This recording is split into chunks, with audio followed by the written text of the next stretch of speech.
The specter of war continues to loom large over Ukraine, casting a long shadow over the hopes and dreams of its people. Yet, amidst the darkness, a faint glimmer of hope has emerged, a proposed ceasefire, a potential pause in the relentless cycle of violence. This proposition, championed by Ukraine and its steadfast ally, the United States, presents a 30-day window for peace, a precious opportunity to silence the guns and pave the path towards a negotiated settlement. The world watches with bated breath, daring to hope that this fragile truce might hold, that it might mark the first tentative steps towards a brighter future for the war-torn nation. The ceasefire proposal, while simple in its essence, carries profound implications. It represents a shared desire, at least on the part of Ukraine and the US, to break free from the shackles of conflict and engage in meaningful dialogue. It signifies a recognition that the path to lasting peace cannot be paved with bullets and bombs, but rather through diplomacy and a commitment to finding common ground.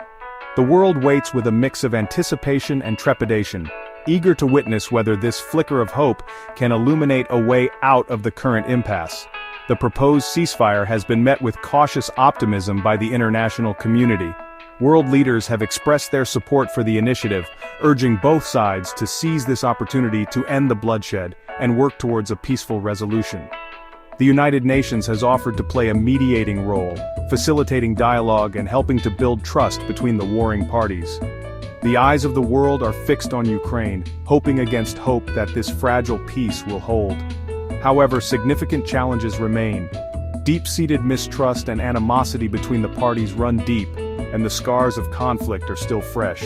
The road to peace is long and arduous, fraught with obstacles and potential pitfalls, yet the glimmer of hope persists, a beacon in the darkness, a testament to the enduring human spirit and its unyielding quest for peace. While the ceasefire proposal has been met with cautious optimism by Ukraine and the international community, Russia's response has been more guarded.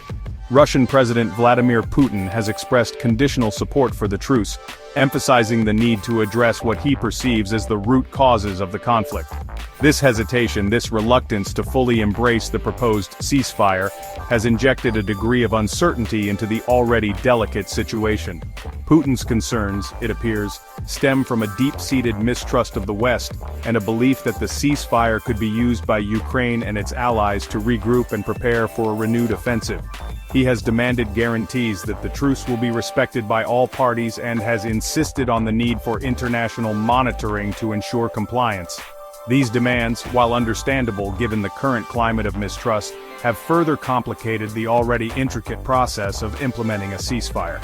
The Russian leader has also raised concerns about the specific details of the ceasefire proposal, particularly regarding the disputed region of Kursk. He has insisted that any truce must include provisions for the demilitarization of this volatile region, a demand that has been met with resistance from Ukraine. This impasse over Kursk, a microcosm of the broader conflict, highlights the challenges inherent in negotiating a lasting peace in this deeply divided region. Putin's conditional support for the ceasefire underscores the fragility of the situation and the immense challenges that lie ahead. While the prospect of a pause in the fighting offers a glimmer of hope, the road to a negotiated settlement remains long and arduous. The world waits with bated breath, hoping that diplomacy will prevail and that a lasting peace can be achieved. The ceasefire proposal, while seemingly straightforward in its intent, has become entangled in the complexities of implementation. Ukraine and Russia, despite both expressing a willingness to explore the possibility of a truce, have fundamentally different visions of how this ceasefire should be enacted, further complicating the path towards a peaceful resolution. These divergent approaches, rooted in deeply ingrained mistrust and conflicting interpretations of the conflict itself, represent a significant hurdle in the pursuit of a negotiated settlement. Ukraine, for its part, envisions a two-stage process. The first stage involves an immediate and comprehensive ceasefire, a complete cessation of hostilities across the entirety of the conflict zone.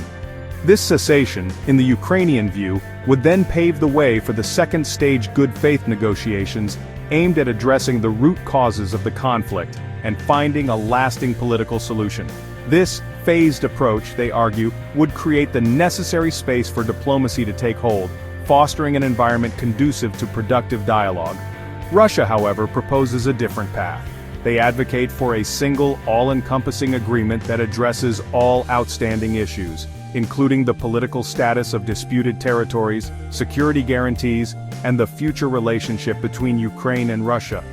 This comprehensive approach, they argue, is necessary to ensure that any ceasefire is not merely a temporary respite, but rather a stepping stone towards a durable and sustainable peace.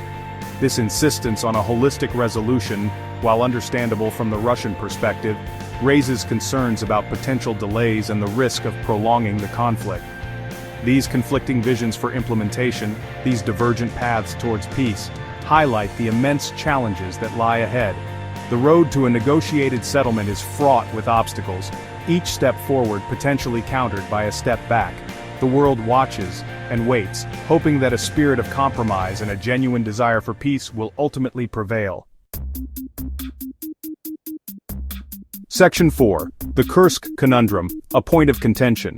A microcosm of the broader conflict, the disputed region of Kursk has emerged as a significant point of contention in the ongoing ceasefire negotiations. This region, claimed by both Ukraine and Russia, has become a focal point of military activity and a source of escalating tensions, further complicating the already delicate task of finding a peaceful resolution to the wider conflict. Putin, in recent statements, has asserted that Russia has regained full control of the Kursk region after successfully repelling what he described as a Ukrainian incursion.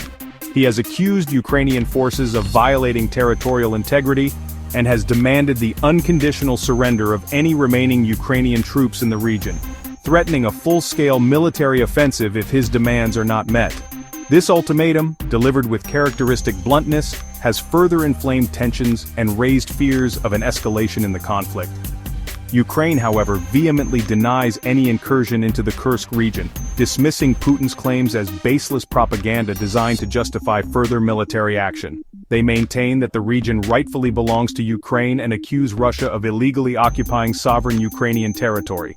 This war of words, this battle for the narrative, further underscores the deep mistrust and animosity that exists between the two sides, making the prospect of a negotiated settlement all the more challenging. The dispute over Kursk, a microcosm of the broader conflict, highlights the complexities inherent in finding a lasting peace in the region. The entrenched positions, the competing narratives, and the lack of trust all serve as significant roadblocks on the path to a negotiated settlement.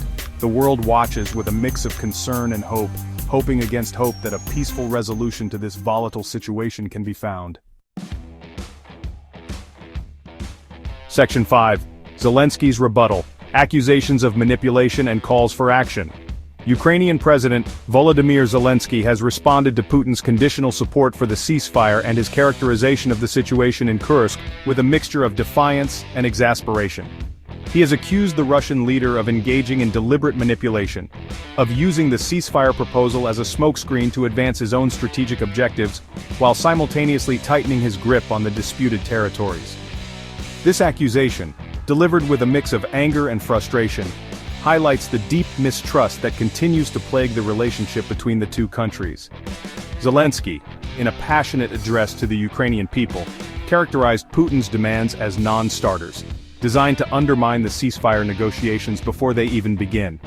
He has vowed to defend Ukrainian territory with unwavering resolve, declaring that Ukraine will never bow to ultimatums or relinquish its sovereign rights.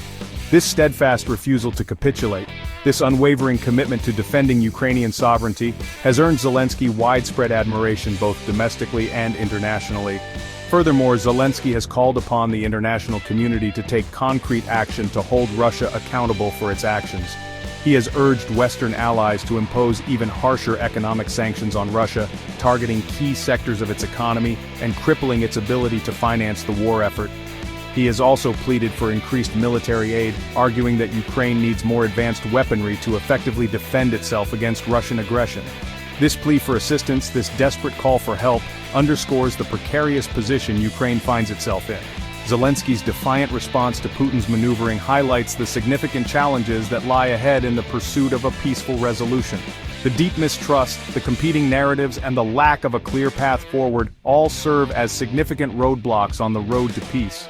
The world watches, hoping against hope that a diplomatic solution can be found, but bracing itself for the possibility of a protracted and bloody conflict. Section 6. The U.S. response, a balancing act of diplomacy and pressure. The United States, finding itself once again thrust into the role of mediator and power broker, faces the daunting task of navigating the treacherous waters of international diplomacy as it seeks to broker a peaceful resolution to the ongoing conflict in Ukraine. It's a delicate balancing act, one that requires a deft touch, a keen understanding of the nuances of the situation, and the strategic application of both diplomatic pressure and economic leverage. The Biden administration has expressed cautious optimism about the proposed ceasefire, viewing it as a potential window of opportunity to de-escalate the conflict and create space for meaningful dialogue. However, U.S. officials have also made it clear that they remain skeptical of Russia's true intentions, wary of the possibility that Putin might be using the ceasefire proposal as a tactical maneuver to buy time, regroup his forces, and consolidate his hold on captured territories. In response to Russia's actions, the U.S. has announced a new round of sanctions targeting key sectors of the Russian economy, including its energy and financial industries.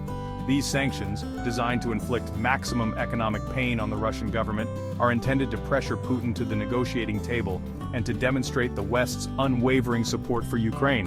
However, the U.S. also recognizes the need to keep diplomatic channels open to maintain lines of communication with the Kremlin in the hopes of finding a peaceful resolution to the crisis. To that end, the Biden administration has dispatched a high-level delegation to Moscow, led by seasoned diplomat Victoria Nuland, to engage in direct talks with Russian officials.